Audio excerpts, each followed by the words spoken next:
Hello, నా పేరు రవి ప్రకాష్ అండి. So happy to meet you all. అయితే మన ఒక కొత్త పరిస్థితి, ఒక వింత పరిస్థితిలో మనందరం ఒకరికొకరికి పరిచయం అవుతున్నాం. ఏంటంటే మనకి తెలుసు, ఒక చదువుకునే వయసు వచ్చిన తర్వాత బహుశా ఇంత రెస్ట్ దొరకడం ఇదే ఫస్ట్ టైం అండి. మనం పిల్లలుగా ఉన్నప్పుడు ఉరుకులు పరుగులెడుతూ స్కూల్కి, అదే టైంలో పెద్ద అయిన తర్వాత ఉరుకులు పరుగులు పెడుతూ మళ్ళీ మన వృత్తి వ్యాపారాలకి ఒక నిమిషం తీరిక లేకుండా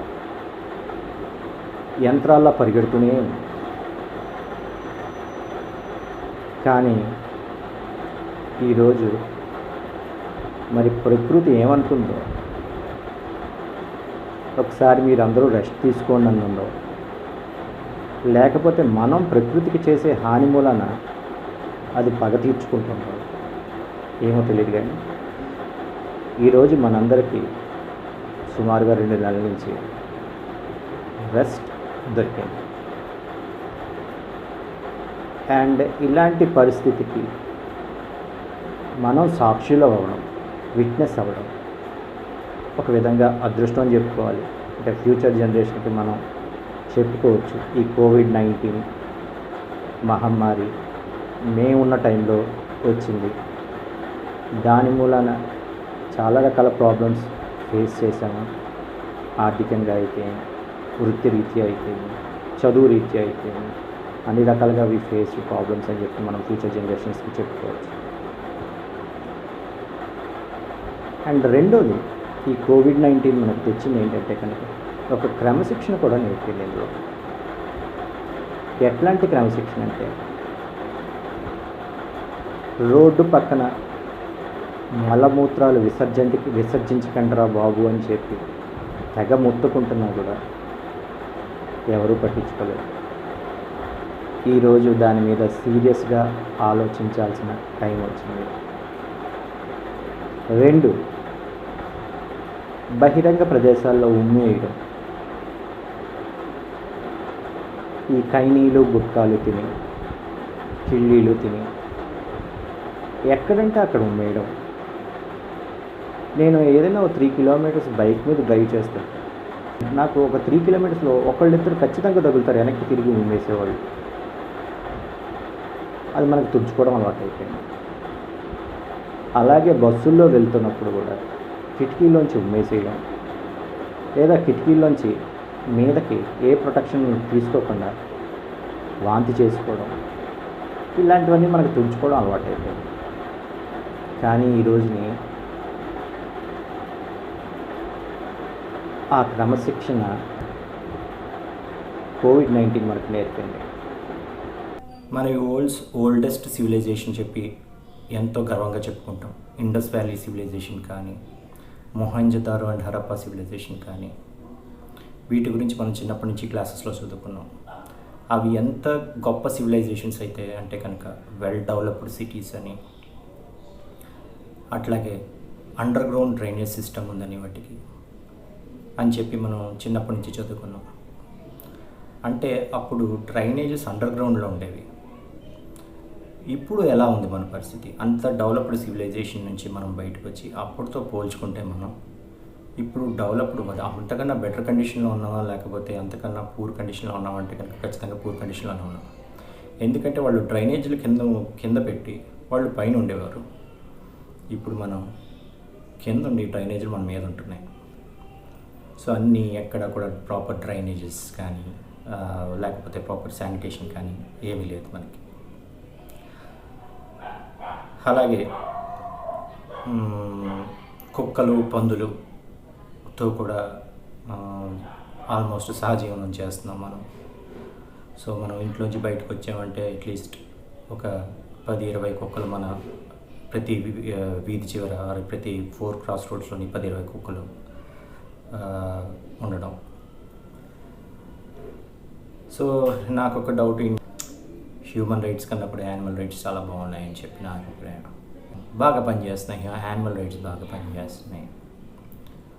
సో తర్వాత పాజిటివ్గా కూడా మాట్లాడేవాళ్ళు ఉన్నారు దీని గురించి.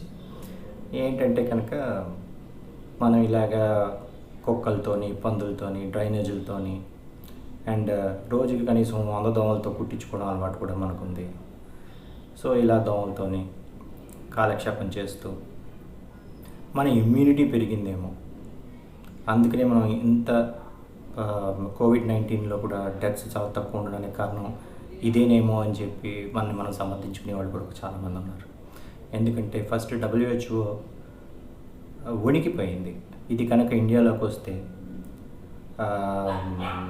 కోట్లలో ఉంటుంది సంఖ్య జబ్బు వచ్చిన వాళ్ళు, మరణాలేమో లక్షల్లో ఉంటాయి, ఎందుకంటే హైలీ డెన్స్డ్ కంట్రీ అని చెప్పి అనుకున్నారు. కానీ that did not happen, thank God. దానికి మనలో ఉన్న బెటర్ ఇమ్యూనిటీ అండ్ మనం ఇమ్యూనిటీ పెంచుకోవడానికి బహుశా ఎక్కడంటే అక్కడ ఉమ్ములేయడం, ఎక్కడంటే అక్కడ బాత్రూమ్స్, టాయిలెట్స్కి వెళ్ళడం, పందులు కుక్కలు ఎక్కడంటే అక్కడ తిరగడం, అలాగే డ్రైనేజ్ వ్యవస్థ ఇంకా ఈరోజుకి 5,000 సంవత్సరాల క్రితం ఉన్న డ్రైనేజ్ వ్యవస్థ కూడా ఈరోజు మనకి దానికన్నా చాలా ఇన్ఫీరియర్గా ఉండడం మనం డ్రైనేజ్ వ్యవస్థలో. సో ఇవన్నీ నిజంగా మన ఇమ్యూనిటీ పెంచేయేమో. So this is the second side of the coin. ఇన్నాళ్ళు ఒరే పొల్యూషన్ చాలా ఎక్కువగా ఉందిరా, కాస్త ముక్కుకి ఏదైనా కట్టుకుంటా ఉన్నప్పుడు మనం ఎవరు వినలే. ఈరోజు చచ్చినట్టు పొల్యూషన్ కోసం కాకపోయినా ప్రాణం కోసం అందరూ కూడా మాస్క్ కట్టుకుని బయటికి వెళ్తారు. ఇదొక క్రమశిక్షణ. రెండో క్రమశిక్షణ ఏంటంటే మనకి అవసరం లేకపోయినా డబ్బులు ఖర్చు పెట్టాలి. ఈ 2 నెలల్లో నాకు తెలిసింది ఏంటంటే నిజమైన అవసరం నిజంగా 25% మాత్రమే, మిగతా 75% అనవసరం ఖర్చు. అంటే ఇన్నాళ్ళు నాకు నెలకి 10,000 ఖర్చు అవుతుంటే ఈ లాక్డౌన్ పీరియడ్లో కేవలం 22,500తో మెయింటైన్ అవ్వగలుగుతున్నాం. ఎందుకు మెయింటైన్ అవ్వగలుగుతున్నాం అంటే మిగతావన్నీ అనవసరం ఖర్చు. అవసరం ఉన్నా లేకపోయినా బయటికి వెళ్ళి క్రెడిట్ కార్డు గోకడం, అవసరం ఉందా లేదా అనేది కన్నా ఏదో పడి ఉంటుందిలే అని చెప్పి అనవసరమైన వస్తువులు కొనుక్కోవడం, తర్వాత వాటి బిల్లు కట్టుకోలేక లబోదిబోమంటూ కొట్టుకోవడం, అలాగే ఏదో ఒక అకేషన్ వెతుక్కుని ఒక సండే అనో లేకపోతే ఒక సాటర్డే అనో, లేదా ఈవేళ ఓపిక లేదనో, లేకపోతే ఈవేళ ఏదో బర్త్డే అనో, ఏదో వంకన వారానికి 2-3 సార్లు బయట తినేయడం బాగా అలవాటు. ఆ ఖర్చు కూడా ఇప్పుడు బాగా తగ్గింది. అది తిన్న తర్వాత వాళ్ళు high cholesterol oils, high fat ఉన్న ఆయిల్స్ వాడడం, అది కూడా రీయూజ్ చేయడం, 1కి 10 సార్లు అదే ఆయిల్ వాడడం నల్లగా మాగిపోయేదాకా. తర్వాత అదే ఆయిల్ని మళ్ళీ రీసైకిల్ చేసే కంపెనీస్ వచ్చాయి, మళ్ళీ ఆ నల్లదనాన్ని బ్లాక్ కలర్ని బ్లీచ్ చేసేసి మళ్ళీ రీసైకిల్డ్ ఆయిల్ కూడా వాడేయడం. అది తిన్న తర్వాత మరుసటి రోజు నుంచి ఇబ్బంది పడడం, దానికి లేనిపోని ట్యాబ్లెట్లు వేసుకోవడం, అది తగ్గకపోతే మళ్ళీ డాక్టర్ గారి దగ్గరికి వెళ్ళడం, మళ్ళీ ఆయన ఇచ్చిన ట్యాబ్లెట్ వేసుకోవడం. ఇంత జరిగేది. ఈ 2 monthsలో మనం బయట ఒక గడ్డి కూడా తినలేదు. అండ్ ఒక్కసారి కూడా అనవసరమైన ట్యాబ్లెట్ వేసుకోవాల్సిన అవసరం రాలేదు మనకి. అండ్ డాక్టర్ దగ్గరికి అయితే అసలు మనం వెళ్ళినా కూడా చూసే పరిస్థితుల్లో డాక్టర్ లేదు. సో ఇంత మన హెల్త్ కూడా మీద కూడా ఒక అవగాహన వచ్చింది. ఏంటంటే కనుక బయట గడ్డి తగ్గించండి రా బాబు అని చెప్పి మనకి కరోనా నేర్పిన పాఠం. ఖర్చు తగ్గించుకోండిరా అని చెప్పి ఇంత మీరు అనవసరం ఖర్చు పెడుతున్నారా అని ఇంకొక పాఠం. అండ్ శుభ్రం కూడా నేర్చుకోండిరా అని చెప్పి ఇంకొక పాఠం నేర్పింది. సో ఇన్ని రకాల పాఠాలు మనకి రెస్ట్ ఇస్తూ కరోనా నేర్పింది. ఇంకొకటి ఫ్యామిలీ మెంబర్స్తో, పిల్లలతో ఇంతసేపు గడపడం. మనం వాళ్ళు స్కూల్స్కి వెళ్తే మనం ఇంట్లో ఉండడమో, లేకపోతే మనం ఇంట్లో ఉన్నప్పుడు వాళ్ళు స్కూల్కో, కాలేజీలకో లేకపోతే ట్యూషన్స్కో వెళ్ళడం, ఏదో ఒక సండేనే ఎక్కువసేపు వాళ్ళతో టైం గడపడం కాకుండా ఈ 2 months హాయిగా వాళ్ళతో టైం గడిపి ఒకళ్ళనొకళ్ళు మనస్తత్వాలు అర్థం చేసుకునే అవకాశం ఒకటి రావడం. అండ్ అన్నిటికన్నా ఆఖరికి వచ్చి ఆన్లైన్ క్లాసెస్. ఇన్నాళ్ళు మన పిల్లలు కాలేజ్ ఫీజులో, స్కూల్ ఫీజులో పెట్టి పంపించేస్తున్నాం. వాళ్ళు ఎట్లా టీచ్ చేస్తున్నారో మనం వెళ్ళి కాలేజీలో కానీ స్కూల్స్లో కానీ వాళ్ళ క్లాసులో వాళ్ళ సీట్ పక్కన కూర్చుని మనం వినం. కానీ ఈరోజు మంచి అవకాశం వచ్చింది మనకి ఆన్లైన్ క్లాసెస్ వల్ల.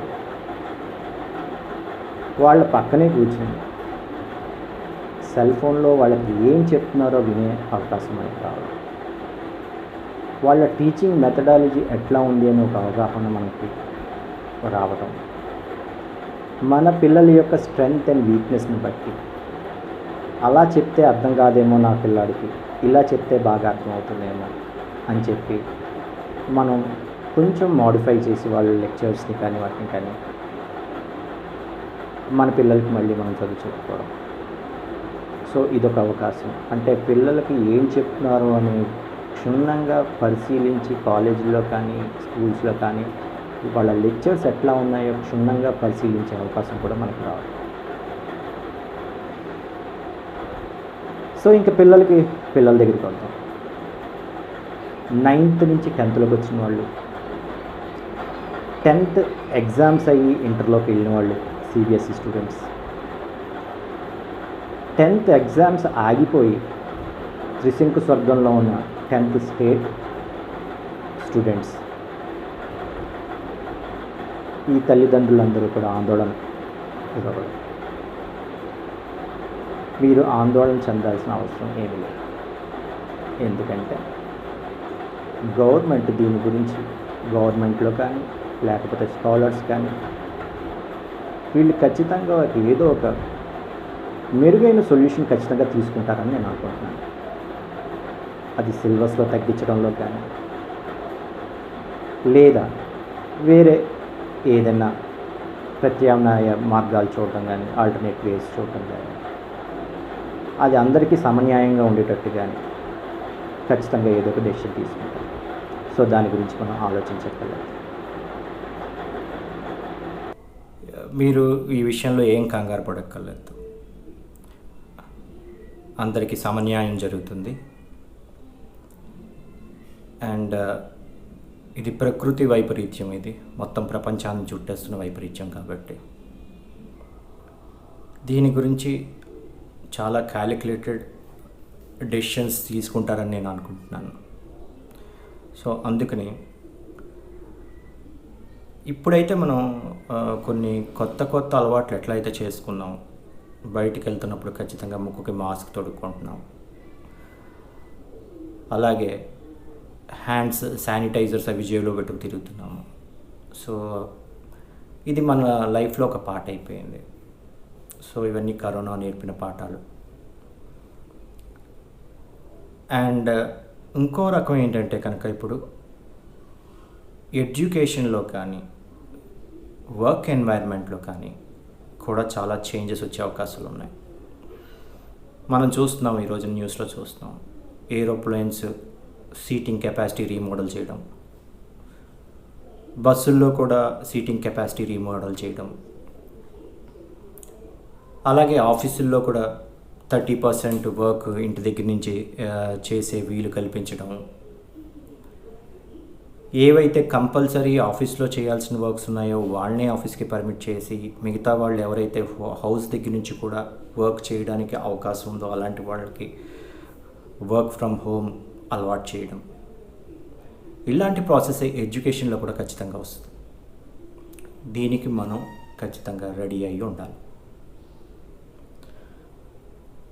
అంటే అకాడమిక్ ఇయర్ జూలైలో స్టార్ట్ అవుతుందా, ఆగస్ట్లో స్టార్ట్ అవుతుందా, ఎప్పుడు స్టార్ట్ అవుతుందా అనేది పక్కన పెట్టేస్తే ఆన్లైన్లో మట్టుకు academic year as usual schedule ప్రకారం నడుస్తుందని నేను అనుకుంటున్నాను.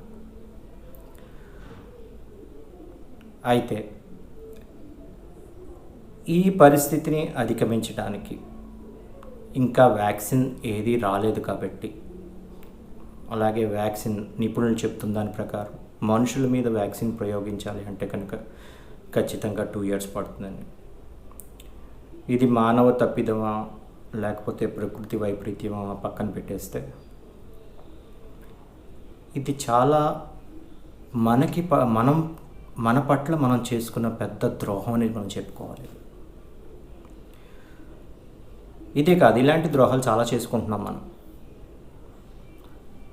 ప్రతి న్యూక్లియర్ కంట్రీ దగ్గర కూడా మన ఎర్త్ని 100 to 1000 times నాశనం చేసే అన్ని బాంబులు ఉన్నాయంట. ఇంతవరకు ఏమండి, సింగిల్ సెల్డ్ బ్యాక్టీరియా కూడా మనం ఎర్త్ బయోస్పియర్ దాటి ఒక సింగిల్ సెల్డ్ బ్యాక్టీరియాని కూడా ఇంతవరకు ఐడెంటిఫై చేయలేదు. అలాంటిది మనం ఉంటున్న ఎర్త్ని, ఈ లైఫ్ని సపోర్ట్ చేస్తున్న ఎర్త్ని మనం ఫెయిల్ చేస్తామంట. మరి తర్వాత ఎక్కడికి వెళ్ళిపోతాం నాకే తెలియదు. ఎందుకంటే ఈ లైఫ్ని ఇంకెక్కడ ఏది కూడా, ఏ ప్లానెట్ కానీ లేకపోతే వేరే సోలార్ సిస్టమ్ కానీ ఏది కూడా ఇలాంటి లైఫ్ని సపోర్ట్ చేసేది ఇంతవరకు ఒక సింగిల్ సెల్ బ్యాక్టీరియాని కూడా సపోర్ట్ చేస్తున్న ఒక ఎన్వైర్న్మెంట్ కూడా కనపడలేదు. అంతలాగా మనం నిర్లక్ష్యంగా వ్యవహరిస్తున్నాం. అండ్ నెక్స్ట్ వచ్చేటప్పటికి ఇంకొకటి ఏంటంటే కనుక, ఈ వరల్డ్ని నా దగ్గర పెద్ద బాంబు ఉందంటే నా దగ్గర పెద్ద బాంబు ఉందని, నీ దగ్గర కన్నా కూడా నా దగ్గర ఇంకా పెద్ద బాంబు ఉందని ఒకరికొకరు దెబ్బలాడుకుంటూ, నా టేబుల్ మీద పెద్ద బటన్ ఉందంటే నా టేబుల్ మీద పెద్ద బటన్ ఉందని ఒకళ్ళనొకళ్ళు రెచ్చగొట్టుకుంటూ ఏదో రోజు వీళ్ళిద్దరూ పెద్ద బటన్ నొక్కేస్తే ఎక్కడికి పోదాం అనుకుంటాను నాకు అర్థం కావట్లేదు. పెద్ద బటన్ నొక్కేసి ఇంతవరకు వేరే చోట ఎక్కడ లైఫ్ లేదు, ఏమీ లేదు. ఒక లైఫ్ ఎగ్జిస్ట్ అవ్వడానికి ఆక్సిజన్ లాంటివి కానీ, వాటర్ లాంటివి కానీ ఇంకా ఎక్కడ మనం ఫైండ్ అవుట్ చేయలేదు. అండ్ ఈ ఎర్త్ దాటిన తర్వాత మనం 1 second కన్నా ఎక్కువ బతికే అవకాశాలు ఎక్కడ మన 9 planetsలో కానీ లేకపోతే అతి దగ్గరగా ఉన్న ప్లానెటరీ సిస్టమ్స్ మీద కానీ 1 second కన్నా ఎక్కువ బతికే అవకాశాలు కూడా ఎక్కడ లేవు. మరి ఈ బటన్ నొక్కుని మరి ఎక్కడికి వెళ్ళిపోదామని నాకు అర్థం. ఆ నిర్లక్ష్యంలోనే ఇంకొక భాగం ఏంటంటే కనుక ఈ బయలాజికల్ వార్, ఒకళ్ళ మీద ఒకళ్ళ ఆధిపత్యం కోసం కెమికల్ వెపన్స్ యూజ్ చేసుకున్నాం, న్యూక్లియర్ వెపన్స్ యూజ్ చేసుకున్నాం. ఇది ఒక బయలాజికల్ వెపన్ లాంటిదే అని నాకు అనిపిస్తుంది. అది యాక్సిడెంటల్గా లీక్ అయినా లేకపోతే కావాలని చేసినా కూడా ఇలాంటివి ప్రేరేపించడం, అంటే ఒక బాంబు చేతిలో పట్టుకుని యాక్సిడెంటల్గా పగిలిపోయినా లేకపోతే అనుకుని ఉద్దేశపూర్వకంగా ఎవరి మీద వేసినా ఒకటే ఎలా అవుతుందో, ఇలాంటి బయలాజికల్ వార్స్ కూడా యాక్సిడెంటల్గా లీక్ అయినా లేదా కావాలని ఎవరి మీద ప్రయోగించినా they are the same. So ఏదో ఒకటి ఏం జరిగిందో మనకు తెలీదు, కానీ ప్రపంచం మొత్తం మట్టికి చాలా సివియర్ ప్రాబ్లం ఫేస్ చేస్తుంది. సో ఇప్పుడు ఎడ్యుకేషన్కి వచ్చేటప్పటికి మళ్ళీ మనం ఏం చేయాలి అంటే కనుక ఆన్లైన్ మెథడ్ ఆఫ్ టీచింగ్కి లెక్చరర్స్ అలవాటు పడాలి. అలాగే పేరెంట్స్ కూడా దీన్ని జీర్ణించుకోవాలి. నాకు తెలుసు పిల్లలు మామూలుగా మన ఎదురుగుండానే చదవకుండా అటు ఇటు తిరిగితే మనకు బీపీ పెరిగిపోతుంది. వీళ్ళని ఇంట్లో ఉంచడం కన్నా ఏ ట్యూషన్కి తోసేయడమో ఏ కాలేజీకి తోసేయడం బాగుంటుందని చెప్పి మనకి చాలాసార్లు అనిపిస్తుంది. అదే పని కూడా చేస్తాం. కానీ ఈ రోజున ఎక్కడికి తోయడానికి అవకాశం లేదు. మనకి ఇంట్లోనే మన ఎదురుగుండా కూర్చోడం, ప్లస్ మనం కూడా ఖాళీగా కూర్చోవడం, ఇది ఒక విధంగా కొంచెం బీపీ పెంచేది. మామూలుగానే వాళ్ళు కాలేజ్ నుంచి వచ్చిన తర్వాత ఏ సెల్ ఫోనో లేకపోతే ఏ టీవీయో ఎదురుగుండా కూర్చుంటేనే మనకు మామూలుగా బీపీ పెరుగుతూ ఉంటుంది. దానికి సాయం ఇప్పుడు ఇద్దరం ఇంట్లో కూర్చుంటున్నాం, వాళ్ళు ఇంట్లో కూర్చుంటున్నారు, మనం ఇంట్లో కూర్చుంటున్నాం. మోస్ట్లీ వాళ్ళు సెల్ ఫోన్తో స్పెండ్ చేస్తున్నారు, మనం టీవీతో స్పెండ్ చేస్తున్నాం. సో ఇంకొంచెం ఆందోళన కలిగించే విషయం మనకి పేరెంట్స్కి. కానీ ఒకటి మట్టుకి మనం అలవాటు చేసుకోవాల్సింది ఏంటంటే కనుక ఆన్లైన్ క్లాసెస్ అనేవి ఇక్కడి నుంచి మన జీవితంలో ఒక భాగం కాకపోతున్నాయి. అది టీచర్స్ యాక్సెప్ట్ చేయాల్సిన విషయమే. లెక్చరర్స్ యాక్సెప్ట్ చేయాల్సిన విషయమే, ప్రొఫెసర్స్ కూడా యాక్సెప్ట్ చేయాల్సిన విషయమే. At the same time parents కూడా డైజెస్ట్ చేసుకోవాల్సిన విషయం, అండ్ స్టూడెంట్స్ కూడా అలవాటు పడాల్సిన విషయం. సో ఒక విధంగా చూసుకుంటే ఆన్లైన్ క్లాసెస్ మూలన ట్రావెలింగ్ టైం వేస్ట్. దీనికి ఆన్లైన్ ఎడ్యుకేషన్కి స్టూడెంట్ ఎంత తొందరగా అలవాటు పడితే అంత మంచిది. మనకి తెలీదు దీనికి వ్యాక్సిన్ రావడానికి 1 year పడుతుందా, 2 years పడుతుందా, దీని సివియారిటీ రానున్న కాలంలో ఎలా ఉంటుంది అంటే వచ్చేది వర్షాకాలం మనకి, ఆ తర్వాత శీతాకాలం, వ్యాధులు ఎక్కువగా ఉండే టైం కూడా.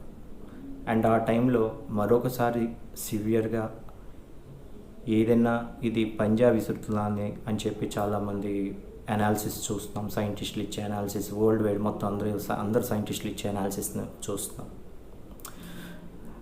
కాబట్టి ఇప్పట్లో మాబ్లోకి దూసుకుంటూ వెళ్ళిపోయి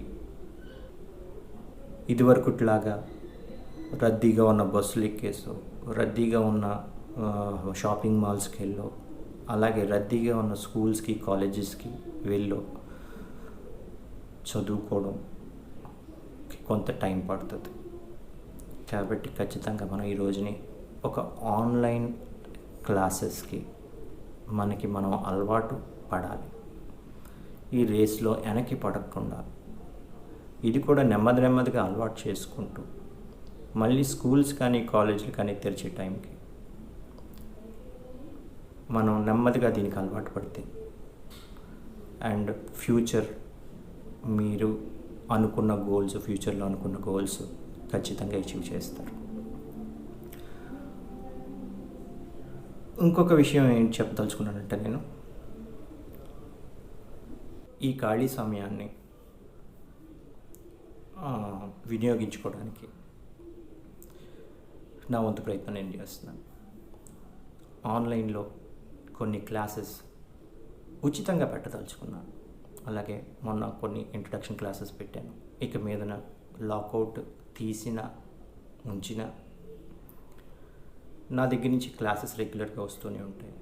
you need not pay anything for me. And ఇవి ఫ్రీగా ఆన్లైన్ పెట్టడం జరుగుతుంది. సో ఈ క్లాసెస్ మీ పిల్లలకి చూపించి వాళ్ళ సమయాన్ని వృధా చేసుకోకుండా ఎక్కువ చదువు మీద కాన్సన్ట్రేట్ చేస్తూ ఇలాంటి లెసన్స్కి కూడా అలవాటు పడతారని నేను అనుకుంటున్నాను. చివరిగా మా ఫ్రెండ్స్కి చెప్పాల్సిందే, ఏదో వాట్సాప్ వచ్చింది, ఫేస్బుక్ వచ్చింది, మళ్ళీ 20 సంవత్సరాల క్రితం ఎక్కడెక్కడో ఉన్న ఫ్రెండ్స్ అందరం మళ్ళీ ఒక ప్లాట్ఫామ్ మీదకి వచ్చాం కానీ 100% అయితే రాలేదు. కానీ ఈ COVID-19 కరోనా మూలాన 100% అందరూ ప్లాట్ఫామ్ మీకు వచ్చేసాం. కాలేజీలో నిజంగా ఎంత అల్లరి చేసామో లేదో తెలియదు, కానీ ఇప్పుడు మట్టికి ఐ ఎంజాయ్ లాట్. మీరు చేసే ఫన్నీ కామెంట్స్, కొంటే comments, I'm enjoying a lot. అయితే నిజంగా మనం 20s ఉన్నప్పుడు నిజంగా అంత అల్లరి చేసామా లేదా అనేది. అండ్ నాకు తెలిసి నేను అంత క్లోజ్గా 20s ఎవరితో మూవ్ అవ్వలేదు, due to various reasons, personal reasons. అయితే ఏదైతే ఆ టైం కొంచెం నాకు హార్డ్ టైం అయి ఉండొచ్చు అది. సో మీతో ఒక విధంగా కోతి అయినప్పటికీ నేను కూడా ఆ టైంలో కోతి పనులు చేసే అంత కాలం నాకు పర్మిట్ చేయలేదు నా పర్సనల్ లైఫ్లో. ఇప్పుడు మీ అందరూ చూస్తుంటే మీ అందరికన్నా కూడా నేను ఇంకా పెద్ద కోతిని అనిపించుకోవాలని చెప్పి, అసలు యాక్చువల్గా అది నిజమే, రకరకాలుగా ప్రయత్నాలు చేస్తాను ఇక్కడి నుంచి. And I enjoy lot with you right now. And అలాగే మీ పిల్లలకు కూడా నా వీడియోస్ చూపిస్తూ ఉండండి. తెలుసు చూడరని, కానీ ప్రయత్నం తప్పదు కదా, మనం అంతేగా. అమ్మ నాన్నల మాట ఎప్పుడు వినలేదుగా, ఇది మళ్ళీ వాళ్ళ దగ్గర చెప్పండి. సో ఎవరు చేసిన పాపం వాళ్ళని పీడిస్తుంది, మనం చేసిన పాపం మన పిల్లల రూపంలో మళ్ళీ మనని ఎత్తుక్కుంటూ వచ్చింది. సో ఒకప్పుడు అమ్మ నాన్నలకి బీపీ పెంచాం, ఇప్పుడు మనం పెంచుకునే పరిస్థితి వస్తుంది. స్టార్ట్ అయ్యి ఉంటుంది అందరికీ, నాకైతే స్టార్ట్ అయింది. మా వాడు 10th క్లాస్కి వచ్చాడు. సో ఎన్ని వంకలు ఉన్నాయి, అన్ని వంకలు చెప్పాను. మనం వాడేసినవన్నీ వాడేస్తున్నాడు మన మీద నేనే. సో ఎనీవే ఫ్రెండ్స్, నేను చేసే వీడియోస్ పిల్లలు కూడా చూపించండి. I hope they enjoy lot. And knowledge ఇస్తాను, అండ్ దట్టు ఒక ఇంట్రెస్టింగ్ ప్యాటర్న్తో, బోర్ కొట్టకుండా బాగా ప్రజెంట్ చేయాలని నేను అనుకుంటున్నాను. అండ్ పేరెంట్స్, మీరు కూడా ఫ్రీగా ఆన్లైన్లో పెట్టే క్లాసెస్ మీ పిల్లలకి చూపించండి. అండ్ ఈ టైం వేస్ట్ అవ్వకుండా జాగ్రత్తగా చూసుకోండి. డెఫినెట్లీ వాళ్ళకి మంచి నాలెడ్జ్ అయితే నా వీడియోస్ ద్వారా ఖచ్చితంగా వస్తుందని నేను ఆశిస్తున్నాను. Thank you very much. Thank you all. Thank you guys. Thank you.